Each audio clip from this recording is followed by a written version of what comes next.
No princípio era aquele que é a palavra. Ele estava com Deus e era Deus. Ele estava com Deus no princípio. Todas as coisas foram feitas por intermédio dele. Sem ele, nada do que existe teria sido feito. Nele estava a vida, e esta era a luz dos homens. A luz brilha nas trevas, e as trevas não a derrotaram. Surgiu um homem enviado por Deus chamado João. Ele veio como testemunha para testificar acerca da luz, a fim de que, por meio dele, todos os homens crescem. Ele próprio não era luz, mas veio como testemunha da luz. Estava chegando ao mundo a verdadeira luz, que ilumina todos os homens. Aquele que é a palavra estava no mundo, e o mundo foi feito por intermédio dele, mas o mundo não o reconheceu. Veio para o que era seu, mas os seus não o receberam. Contudo, aos que o receberam, aos que creram em seu nome, deu-lhes o direito de se tornarem filhos de Deus, os quais não nasceram por descendência natural, nem pela vontade da carne, nem pela vontade de algum homem, mas nasceram de Deus. Aquele que é a palavra tornou-se carne e viveu entre nós. Vimos a sua glória, glória como do unigênito vindo do Pai, cheio de graça e de verdade. João dá testemunho dele. Ele exclama: este é aquele de quem eu falei, aquele que vem depois de mim, é superior a mim, porque já existia antes de mim. Todos recebemos da sua plenitude graça sobre graça, pois a lei foi dada por intermédio de Moisés. A graça e a verdade vieram por intermédio de Jesus Cristo. Ninguém jamais viu a Deus, mas o Deus unigênito, que está junto do Pai, o tornou conhecido. Amém. Que seja abençoada a leitura da palavra de Deus. Oremos. Nosso Deus e Pai, se conosco agora durante esses próximos momentos de reflexão. Gratos somos por este dia, pelo privilégio de sentarmos, de orarmos, de cantarmos, de batermos palmas, enfim, de passarmos, Senhor, por este momento de preparação para que vivamos neste mundo como discípulos fiéis do Senhor, luz nas trevas, sal da terra. Prepara-nos, Senhor, ensina-nos, Senhor, em o nome de Jesus. Amém e amém. Podemos sentar.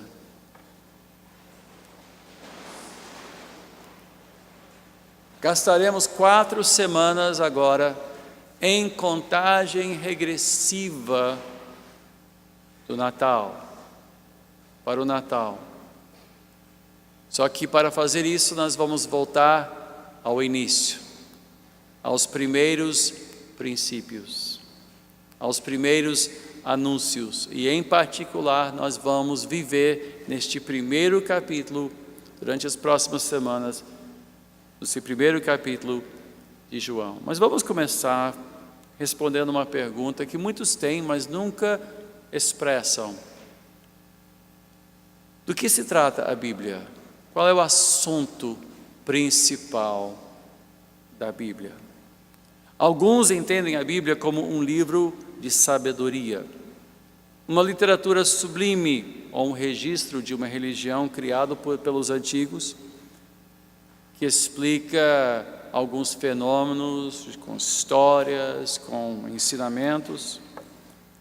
Outros que já creem no Senhor Jesus Cristo dividem a Bíblia de modo radical entre o Velho e o Novo Testamento e nem sequer entendem a função do Velho Testamento. Eu acho que o Velho Testamento é uma coleção de boas histórias e até igrejas costumam relegar o Velho Testamento para as aulas da escola dominical, contando a história de Samuel ou Davi e Golias, ou de Sansão, ou Daniel na fornalha, ou na cova dos leões. Eventos fantásticos como o dilúvio, ou como Jonas e o grande peixe, ou Babel, ou o próprio Êxodo. A pergunta é, tudo isso trata do quê? Porque, de fato, a Bíblia é um livro só. Embora dividido em 66 livros e escrito por muitos autores ao longo de 2000 anos, esse livro é um livro único, coeso, coerente, absolutamente único. E, por trás dele, há um único autor.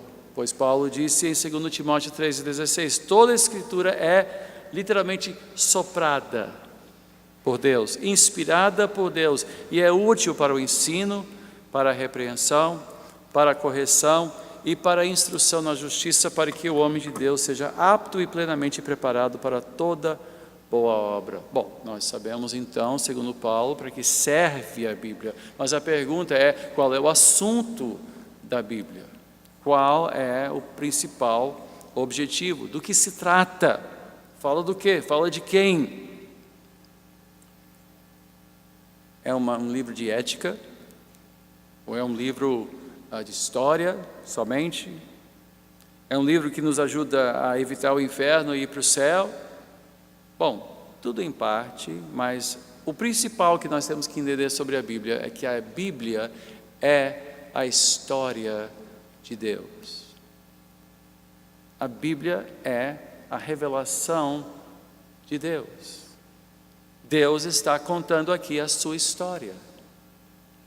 Se nós pudéssemos caracterizar essa Bíblia como uma biografia, seria uma biografia de Deus. A sua história, quem Ele é, o que Ele pretende, o que Ele fez e o que Ele ainda há de fazer. Jesus mesmo disse isso na estrada de Emaús, após a sua ressurreição, quando Ele se encontrou com alguns discípulos que estavam descendo para Emaús, descendo de Jerusalém de volta para Emaús. Ele os encontrou na estrada, eles não o reconheceram e estavam reclamando, estavam muito tristes, e Ele cutucou os discípulos, perguntando, por que vocês estão tão cabisbaixos? Por que vocês estão tristes? Eles disseram, você não ouviu, você não sabe que Jesus, um homem valoroso que andou entre nós, fez maravilhas, era um ungido de Deus, mas Ele foi morto.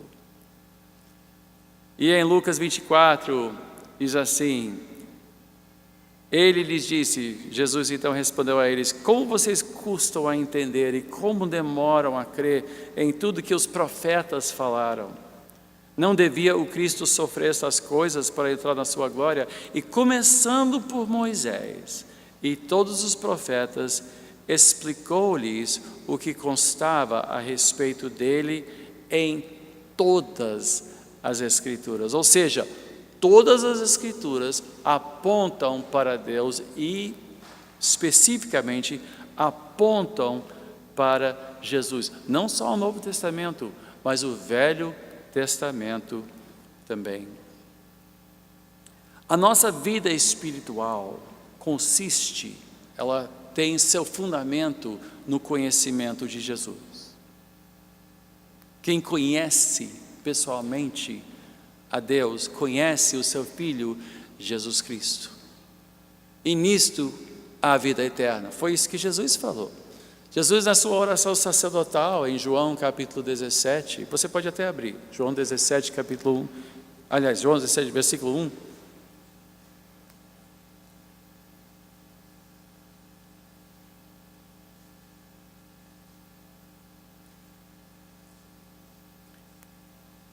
Jesus orou e os discípulos obviamente ouviram sua oração, registraram sua oração. Jesus disse, Pai, chegou a hora, glorifica o teu Filho, para que teu Filho te glorifique, pois lhe deste autoridade sobre toda a humanidade, para que conceda a vida eterna a todos os que lhe deste.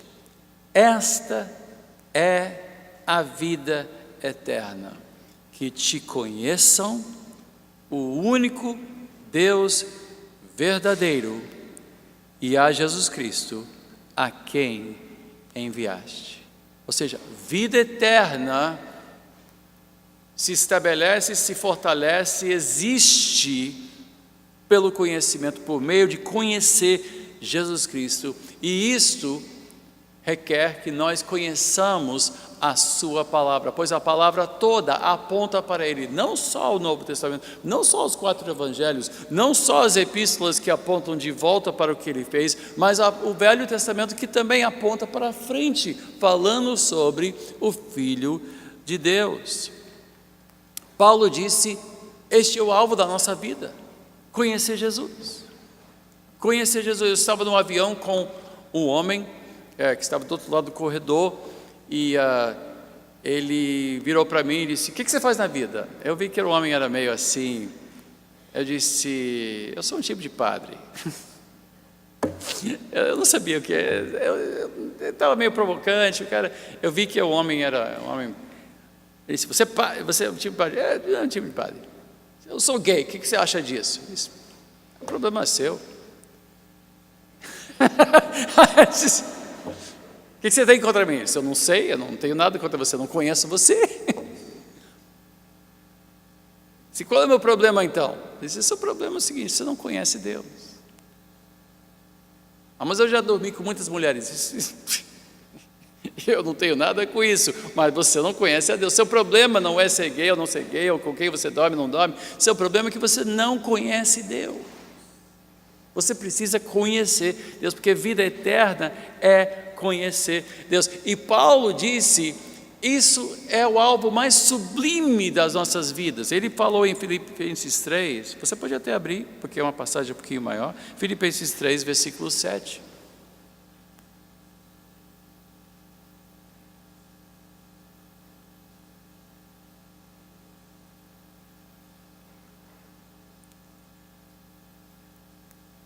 Filipenses 7, aliás, 3, desculpe, não tem 7.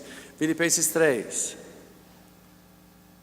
versículo 7, Paulo diz, mas o que para mim era lucro, passei a considerar como perda por causa de Cristo. Mais do que isso, considero tudo como perda, comparado com a suprema grandeza do conhecimento de Cristo Jesus, meu Senhor, por quem perdi todas as coisas. Eu as considero como esterco para poder ganhar Cristo e ser encontrado nele, não tendo a minha própria justiça que procede da lei, mas a que vem mediante a fé em Cristo, a justiça que procede de Deus e se baseia na fé. Quero conhecer Cristo, o poder da sua ressurreição e a participação em seus sofrimentos, tornando-me como ele em sua morte, para que de alguma forma alcançar a ressurreição dentre os mortos. Não há alvo mais sublime, assunto mais relevante, estudo mais proveitoso, objeto de contemplação mais exaltado do que a pessoa de Jesus Cristo. E ao conhecê-lo, vivemos. Ao conhecê-lo, vivemos. Conhecê-lo é a própria vida eterna, é a própria vida espiritual. Vida espiritual não é seguir uma série de regras. Vida espiritual não é ser uma pessoa percebida como piedosa. Vida espiritual, sua essência é pessoal. É um conhecimento, é um relacionamento pessoal. É conhecer Cristo. E isto cresce com o tempo. Eu estava lendo essa semana sobre uma das histórias das Crônicas de Nárnia, o grande autor C.S. Lewis. Numa das Crônicas de Nárnia, das crianças que conheceram Aslan, que é o grande leão. Não sei quem viu o filme Crônicas de Nárnia. Alguém viu o filme Crônicas de Nárnia? Tá bom. Então, Aslan é aquele grande leão e as crianças são levadas através daquele guarda-roupa para Nárnia e conhecem Aslan, que é um tipo de Cristo. Que C.S. Lewis era um cristão, ele escreveu sua história como um tipo de Cristo e depois daquela aventura eles voltaram para a sua vida normal, mas também em outros livros eles voltaram a Nárnia e viram Aslan de novo. E Lucy, que era a menor dos três, tinha crescido. Quando ela se encontrou com Aslan, ele disse, eu me lembrava de você como menor. você parece maior. Engraçado, porque criança, quando volta para certos lugares, depois de crescer, diz, puxa, parece menor do que era quando que eu me lembrava, porque eu era pequeno. E Aslan disse, quanto mais velha você for, maior você vai me ver. Eu serei maior, você vai perceber que eu sou muito maior do que você imaginava quando ainda era criança. E é assim quando nós amadurecemos em Cristo. Quanto mais maduros, quanto mais nós celebrarmos, estudarmos, lermos a respeito, refletirmos a respeito do que a Bíblia diz a respeito de Jesus, maior Jesus se tornará na nossa percepção. O recém-convertido não entende quão grande é Deus. A criança na fé não percebe a grandeza de Jesus Cristo. Entende o seu amor, entende o que Ele fez na cruz, mas quanto mais eu vivo, mais eu reparo que Deus é magnífico e que Cristo é muito maior do que eu imaginava. Então, o que nós vamos fazer durante as próximas 4 semanas? Vamos aproveitar esta época de Natal para voltarmos a nossa atenção àquele que veio, a criança na manjedoura, que para muitos é um momento meio sentimental, né? É um momento de bilu-bilu, uma espécie de bilu-bilu espiritual, né? Olha só Jesus, olha que gracinha, olha só ele aí lá na manjedoura, tal, nos braços de Maria. Não, nós vamos olhar pela ótica de João. João disse, no princípio era aquele que é a palavra. Ele estava com Deus, ele era Deus.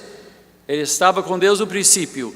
Todas as coisas foram feitas por intermédio dele e sem ele, nada do que existe teria sido feito. Os 4 evangelhos, cada evangelista teve um ênfase diferente ao falar de Jesus. Mateus mostrou, ele digamos, na sua biografia de Jesus, no seu evangelho de Jesus, ele mostrou que Jesus era o rei prometido do Antigo Testamento, o rei que trazia o reino. Nós acabamos uma série sobre as parábolas, falamos sobre o reino oculto, e quantas histórias que começavam, o reino de Deus é como, ou será como, e então a parábola, Mateus se concentra em Jesus como a figura do rei prometido, o descendente de Davi que sentaria no trono de Davi para toda a eternidade. Marcos já fala de Jesus como o servo sofredor. Lucas, por outro lado, enfatiza muito a sua humanidade, chama ele o filho do homem. Mas João contempla a sua divindade. A ênfase deste evangelista, desta carta, é Jesus, o Senhor de todos os tempos, o verdadeiro Deus. Os 4 mostraram como Jesus realizou todas as profecias, como ele cumpriu as profecias do Velho Testamento.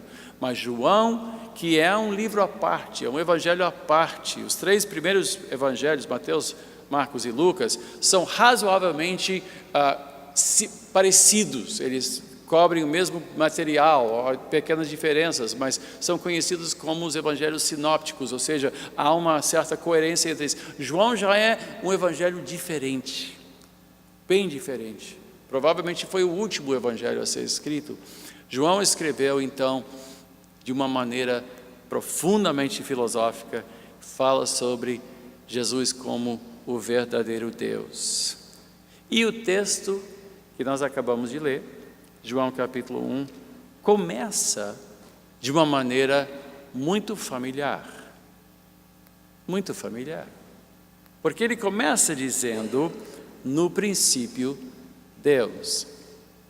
Mas a Bíblia começou assim, o Velho Testamento começou com essas mesmas palavras, no princípio, Deus. Até como ele abre o assunto, reflete o fato de que nós estamos falando não de alguém que nasceu em Belém, que começou a sua existência em Belém, mas alguém que já vinha lá de trás. No princípio, Deus criou os céus e a terra, Era a terra sem forma e vazia, trevas cobriam a face do abismo e o Espírito de Deus se movia sobre a face das águas. João começa dizendo, no princípio, o quê? O Verbo. No princípio era aquele que é a palavra. João usou esta palavra interessante, a palavra logos. Logos quer dizer o verbo, quer dizer muito mais do que isso, por sinal, porque era um termo usado pelos filósofos no Oriente Médio durante 6 séculos, desde Heráclito, o primeiro grande filósofo grego, 6 séculos antes de Cristo. Heráclito propôs que tudo que existe está constantemente em movimento, sempre mudando, sempre mudando. Ele que usou essa frase que se tornou famosa, né, que é impossível você adentrar o mesmo rio 2 vezes. O rio nunca é igual a segunda vez. Você entra uma vez, é um rio, mas por causa da correnteza, quando você entra a segunda vez, já não é o mesmo rio, porque está sempre mudando, a água está sempre fluindo, e que o mundo está sempre em mutação, está sempre mudando. Quando você volta à sua cidade natal, se não for o Rio de Janeiro, mesmo que se for o Rio de Janeiro, você notará que as ruas estão mudando, que os prédios sobem. Quando você vem para o Recreio, eu me lembro quando a gente veio para o Recreio há 16 anos atrás, 17 anos quase atrás, era uma coisa, agora já é outra coisa. Eu me lembro quando Riviera del Fiore era o condomínio mais distante do Rio de Janeiro. A gente achava aquilo o fim do mundo. Eu não sei se vocês se lembram dessa época. Alguém se lembra dessa época, mas eu cresci no Leblon, morava em Botafogo. Para mim, Riviera del Fiore era o outro lado do mundo. Agora está lá embaixo. A gente está aqui em cima, Riviera del Fiore já... Ou seja, as coisas vão mudando. E se as coisas sempre mudam, Heráclito então disse, como é que a gente pode entender que o mundo faça sentido? Como é que qual é o princípio que mantém tudo sano, mantém tudo em ordem? Qual é a ordem do universo? Se tudo está em mudança, por que as coisas não simplesmente desmoronam? Por que ainda há céu, terra e uma certa estabilidade, mesmo em meio a toda essa mudança? E o que os filósofos então disseram? Bom, então deve haver um princípio governador, deve ter algum fio condutor, deve ter alguma regra de existência que vai mantendo tudo em ordem, mesmo mudando, mesmo em movimento, deve ter alguma coisa. E o que os filósofos então disseram? Existe um logos. O logos é o quê? É a lei que mantém tudo em ordem. Existe uma força, existe uma cola para o universo, existe um fio condutor. E João, João foi, de todos os discípulos, talvez o mais sofisticado em termos intelectuais. Ele tratou de assuntos aqui de uma profundidade tremenda. E foi esta palavra que João então escolheu para descrever quem? Jesus. Ele disse, no princípio havia o quê? O Logos, a palavra, o verbo. Eu gosto da Almeida, revista atualizada, melhor do que o NVI. Nessa hora o NVI usa a palavra, mas é o verbo, o Logos, mostrando que Jesus é esta regra. Jesus é o fio condutor. Jesus é que dá sentido ao universo. É isso que ele estava dizendo desde o princípio. Quem dá sentido ao universo? Quem dá sentido à vida? Quem mantém tudo coeso e em linha? É o Logos. É isso que o texto está dizendo? Sim. Veja só. Diz, vamos voltar ao texto, João 1, se você não tiver aberto, volta a abrir João capítulo 1. Diz, no princípio era aquele que é a palavra. O verbo aqui, no princípio, ou seja, bem no início de todas as coisas, no início da nossa existência, no início da existência do firmamento, dos céus e da terra, no início, o verbo já estava existindo. O tempo do verbo é muito interessante, porque ele diz, literalmente, no início, ele já existia. Ele já estava lá, não só apareceu no início, mas no início, Jesus já esteve sendo. Eu sei que eu estou forçando um pouquinho a gramática, mas é isso que o texto diz. No início, Jesus existia, já existia e estava existindo. Literalmente, esse pensamento é repetido por Paulo em Filipenses e Colossenses, e Colossenses 1, versículo 17 diz, Ele é antes de todas as coisas e nele tudo subsiste. Mas ele existia, o verbo, o logos existia e mais, ele estava com Deus. O que quer dizer isso? Literalmente o texto diz que o verbo existia face a face com Deus. O sentido é que ele estava em direção a Deus. Já trata-se de duas pessoas, então. Temos Deus, ele estava em relacionamento cara a cara, comunhão plena com Deus. O verbo existia, já estava existindo e mais, ele estava em relacionamento com Deus. Mas ele vai um pouquinho mais, com mais uma frase, mais uma cláusula. Ele diz, ele estava com Deus, perante a face de Deus, na direção de Deus, mas ele era Deus. Uau! Essas três afirmações compõem uma das frases mais teologicamente grávidas e fortes de toda a Bíblia. O Logos existiu, sempre existiu, no início já existia, já estava existindo, e ele já estava existindo face a face com Deus, e mais, ele era Deus. Extraordinário.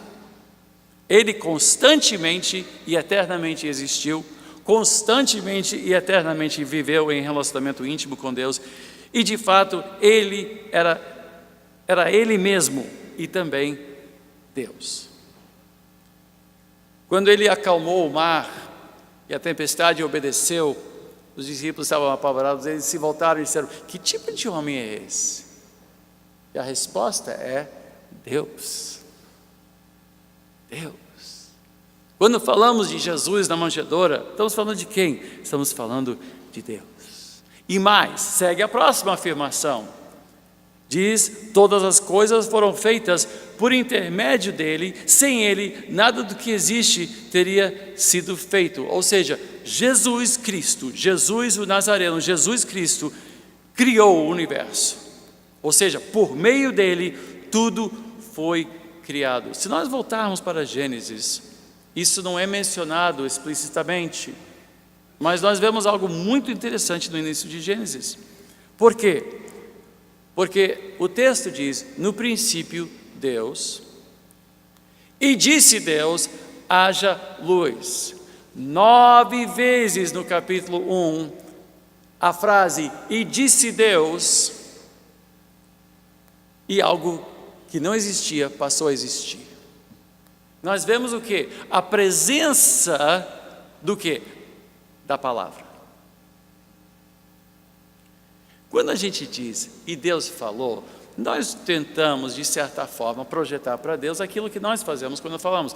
Quando nós falamos algo, nós estamos simplesmente expressando uma ideia, nós estamos transmitindo um pensamento. Uma palavra não passa de uma expressão verbal, e a palavra em si não tem poder, não faz nada. Quando eu falo alguma coisa, quando eu estou no trânsito, eu digo para o carro na minha frente, sai da frente, ele não sai, não me obedece, minha palavra não faz fira em fall para quem está me ouvindo, porque também não me ouvem, mesmo se me ouvissem, me ignorariam, porque minha palavra não quer dizer absolutamente nada no trânsito, e quem fica chateado é quem está sentado ao meu lado. Mas a minha palavra, enfim, não faz muita diferença. A gente diz, mas Deus só falou? Deus só disse? De certa forma, eu tenho gasto muito tempo pensando sobre esse primeiro capítulo de Gênesis. E eu cheguei à conclusão de que esse capítulo, de maneira muito simples, fala de algo extraordinário. Que palavra foi essa? E Deus disse. João explica que foi por meio da vontade, por meio de Cristo, que a vontade de Deus foi executada. Nós vemos na palavra de Deus a agência do Logos, do Verbo. Oh, mistério, desculpe, é um mistério. Porque Gênesis começa dizendo que a terra estava sem forma e vazia, e o Espírito de Deus pairava sobre as profundezas, sobre o abismo.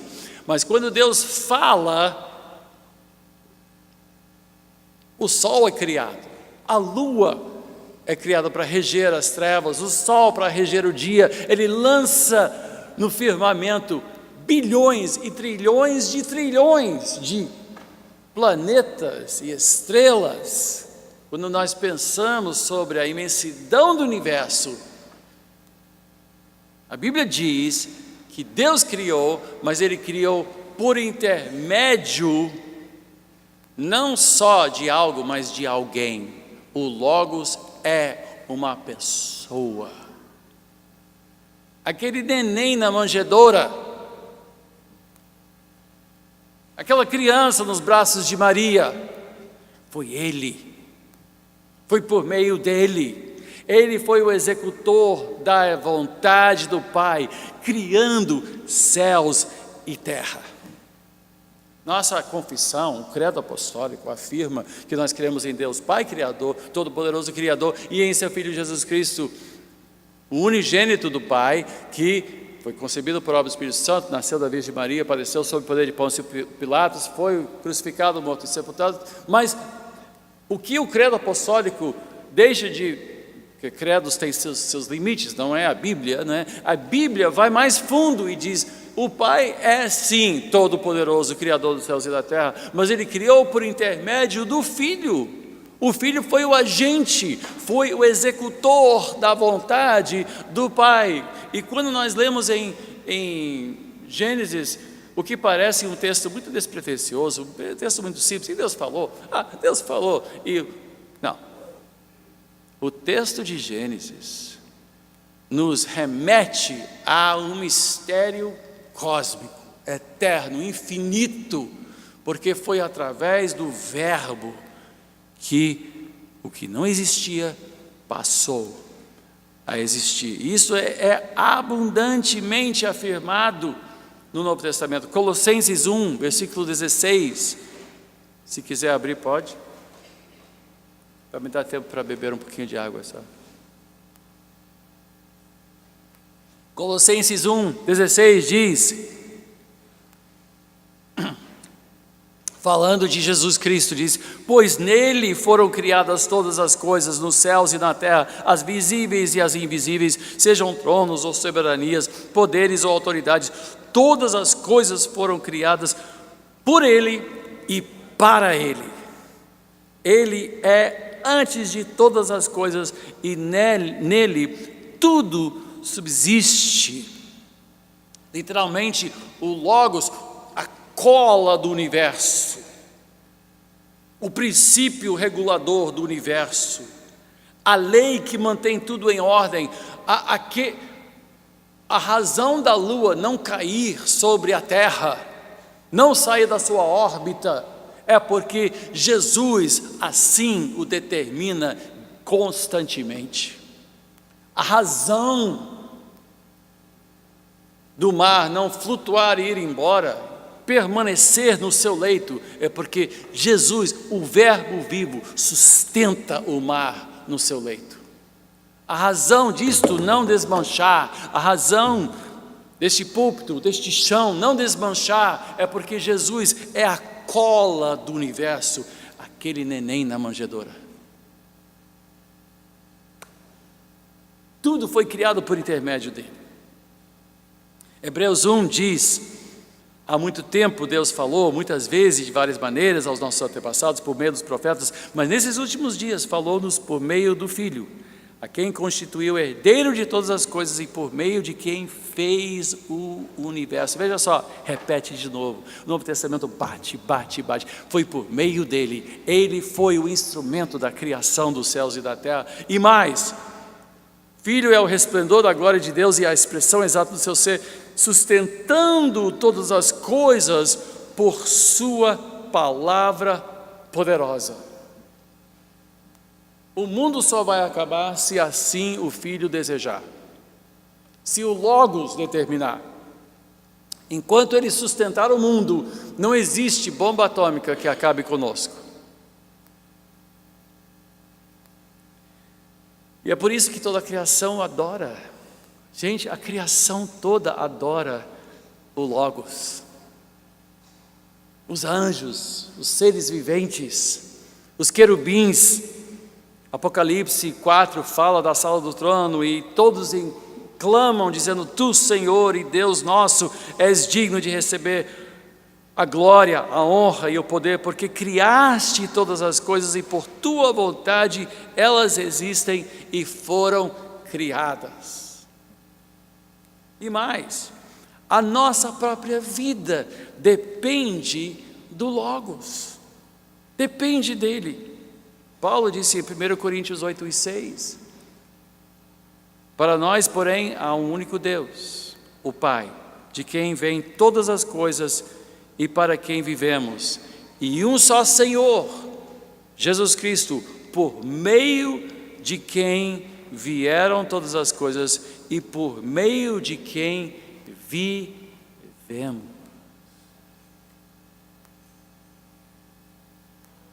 Sim, o neném na manjedoura não era apenas uma criança especial,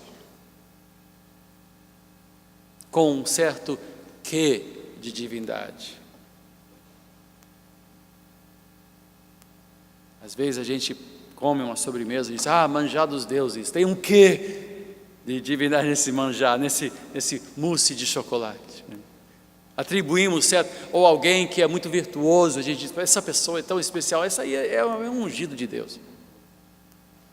Mas o neném na manjedoura não era apenas o ungido de Deus, era Deus que criou, foi por meio dele que tudo foi criado e ele sustenta a própria existência do universo.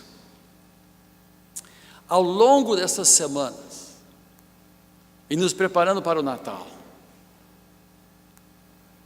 nós não vamos nos prender a apenas às aparências e às histórias lindas que cercam este momento sui generis na história.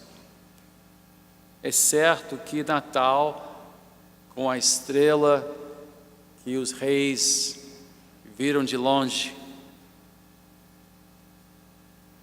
extraordinário, a natureza celebrou, o céu se rasgou, abriu, anjos cantaram, proclamaram para os pastores no campo: nasceu um rei, uma criança nasceu, será rei. E eles saíram à procura deste rei. É certo que Natal é glorioso, e muitos vão, de certa forma, acenar para o Natal, enquanto celebram ao redor da árvore, abrindo presentes e demonstrando nosso carinho uns pelos outros através de presentes, nesse contexto profundamente sentimental, mas pouco espiritual.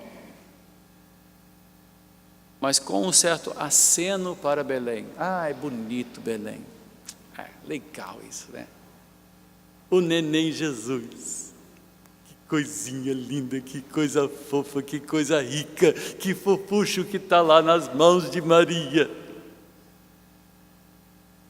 E quem sabe, entre gnomos e Papai Noel e renas, atrás da árvore cheio de coisas brilhantes, ou talvez na própria árvore, vamos pendurar uma decoração com um pequeno presépio tão bonitinho, para realçar a árvore.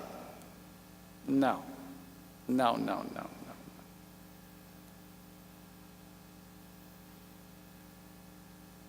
Quem estava naquela manjedoura?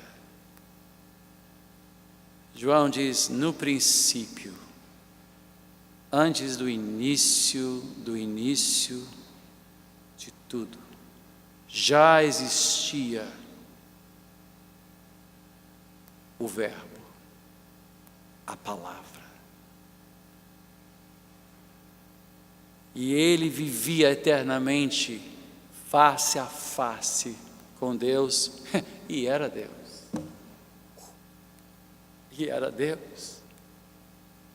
E tudo que Deus criou, criou por meio dele. E tudo que ele criou, ele sustenta. Ele não criou para depois ir embora, para nos visitar de vez em quando, como em Pentecoste, ou como na Páscoa, quando sentimos um pouquinho de mais de emoção, Deus está aqui. Não, Deus está aqui porque Deus sustenta tudo que nós somos, nossa vida é vivida, nós vivemos nele nós temos nosso ser, como Paulo disse ao Areópago em Atos, ele disse, nele nós subsistimos, nós existimos, nós temos o nosso ser, literalmente, o meu sopro depende dele, a minha respiração, o bater do meu coração, depende do poder de Deus agindo em minha vida, em sua vida. E ele veio. Meu Deus do céu. Jesus disse, antes de ser preso e crucificado, ele disse, Pai, chegou a hora de me glorificar e de eu te glorificar. Este é o momento. E a vida eterna é essa, a vida é esta, que te conheçam e conheçam a quem mandou. A vida não consiste em acertar todas as questões da prova, ou ser mais correto do que os demais, ou ser mais ético do que os demais. Essas coisas fluem, brotam de algo mais fundamental, há um alicerce, uma raiz mais profunda. A nossa vida depende de conhecer Jesus. Paulo disse, é tão sublime que todo o resto, e ele enumerou seus credenciais, suas realizações, suas posses, que ele perdeu. Paulo foi, pelo que nós entendemos nas Escrituras, ele foi deserdado, era filho rico, de um homem rico, foi deserdado. Foi deserdado não só pelos seus pais, mas também pela tradição farisaica. Ele foi aluno top dos mestres em Jerusalém. Todos o renunciaram. Ele se viu deserdado, expulso, desacreditado. E ele disse, quer saber? Tudo o que eu era, tudo o que eu tinha, não é nada. É pior do que nada, é esterco, comparado com o quê? A sublimidade de conhecer Jesus. Eu espero que ao longo dessas 4 semanas, assim como Lucy, que quando cresceu, percebeu que Aslan era muito maior do que ela pensava quando criança, eu espero que nós cresçamos nessas próximas semanas na nossa percepção de quem é Jesus. Ele é muito maior, infinitamente mais do que nós imaginávamos. do que nossas imagens tão frágeis, tão insuficientes. E para isso nós vamos contar com João, o discípulo amado. Oremos. Amado Deus e Pai, Rei dos reis, Senhor dos senhores,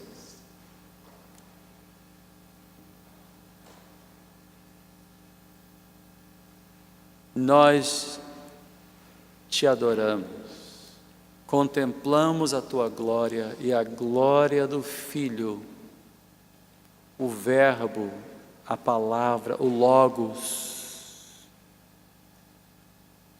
por meio de quem tudo que foi criado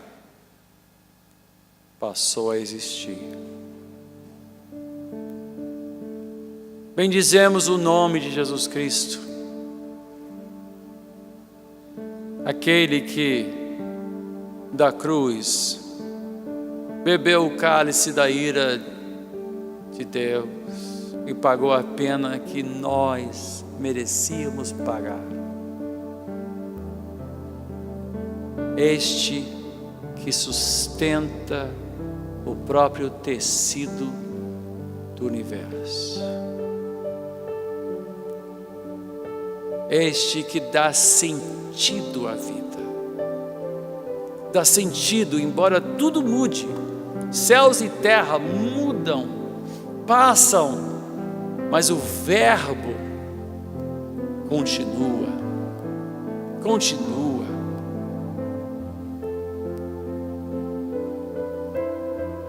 Não vivemos de pão somente, mas de toda palavra que procede da boca de Deus.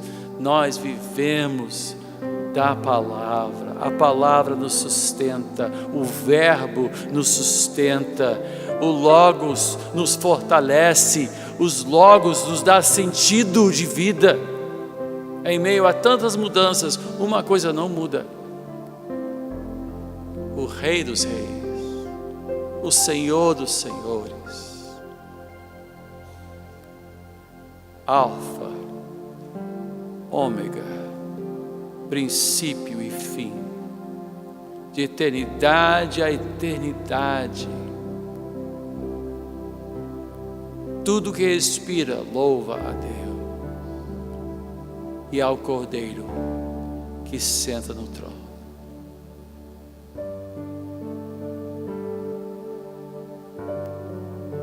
Pela tua palavra te agradecemos. A história de Deus, pela lei, pelos profetas, pelos evangelhos, pelas cartas. O teu rosto brilha como o sol. Os teus propósitos são estabelecidos em nossas vidas. E enxergamos, com cada leitura, com cada reflexão, com cada oração, em meio a cada tempestade, por meio de cada sofrimento que passamos, o teu rosto se torna mais claro, mais nítido. E reparamos que tu és maior do que pensávamos outrora. Tu és maior do que imaginávamos quando recém-convertidos. Tu és maior do que percebíamos ano passado. E a tua grandeza não conhece limites. A tua bondade não se esgota. As tuas misericórdias se renovam a cada dia, a cada manhã. A tua beleza, mais que milhares. E um dia, ao te contemplar face a face, quando for retirado o véu, nós seremos transformados como num piscar de olhos, pois só de te ver na glória, nós seremos glorificados. E então não haverá mais dor ou sofrimento, não haverá mais tristeza ou tentação. pois o mal terá sido banido por toda a eternidade. E nos alegraremos em Ti para sempre.